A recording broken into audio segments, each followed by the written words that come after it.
The Richat Structure in the Sahara is nearly 40 kilometers wide, so perfectly circular that astronauts have used it as a landmark from orbit. For decades, scientists assumed it had to be an asteroid impact crater. It isn't. Here's the truth.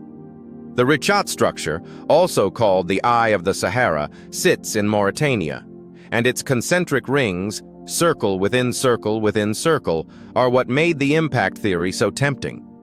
Impact craters really do create circular structures, and from above, this one looks almost too geometric to be anything else. But there are two problems with that idea. Impact craters typically show shattered, chaotic rock, evidence of an instant, violent event, and this structure shows none of that. Instead, geologists found perfectly ordinary sedimentary and igneous rock layers arranged symmetrically, exactly the kind of pattern you'd expect from a slow geological process rather than a sudden collision. The real explanation starts around 100 million years ago, during the breakup of the supercontinent Pangaea as the Atlantic Ocean was opening up. Molten rock rose from deep within the Earth and intruded beneath this area.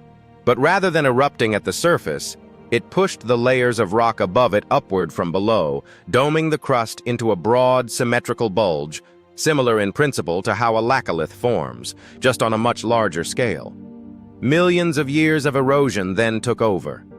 Wind and water wore away at the domed layers, and because different rock types resist erosion at different rates, harder layers formed raised circular ridges, while softer layers eroded into circular valleys between them. The dome was essentially sliced apart layer by layer as it eroded, like peeling an onion from the top down, revealing each ring of rock in a bullseye pattern that happens to be almost perfectly circular because the original uplift was so symmetrical. The Eye of the Sahara isn't a scar from space.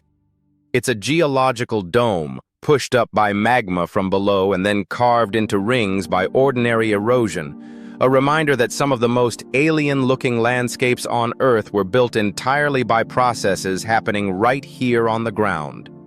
If you want to understand how the world's landscapes were really made, subscribe for more landform explainer videos.